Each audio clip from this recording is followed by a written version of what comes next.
నమస్కారం ఈటీవీ 360కి స్వాగతం. ముందుగా ప్రధాన అంశాలు. విద్యుత్ ఛార్జీలు పెంచేందుకు ఈఆర్సీకి ప్రతిపాదనలు 850 కోట్ల మేర పెంచాలంటున్న డిస్కంలు. ఒంగోలు పీటీసీ డీఎస్పీ ఇంట్లో కొనసాగుతున్న సోదాలు. గుంటూరు జిల్లాలో భారీగా ఆస్తులు గుర్తింపు.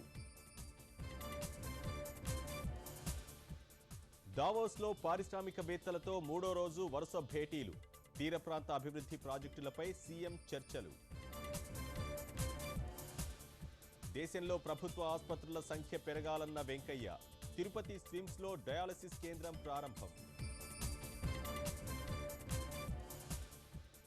ఎన్టీఆర్కు ఘన నివాళి. హైదరాబాద్లో అంజలి ఘటించిన కుటుంబ సభ్యులు.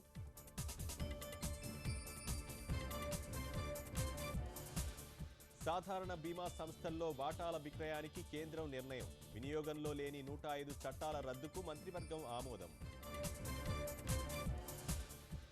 జల్లికట్టు మద్దతుగా చెన్నైలో కొనసాగుతున్న ఆందోళనలు. రేపు ప్రధానిని కలవనున్న పన్నీర్ సెల్వం. అక్రమ ఆయుధాల కేసు నుంచి సల్మాన్కు విముక్తి. నిర్దోషిగా ప్రకటించిన జోధ్పూర్ న్యాయస్థానం.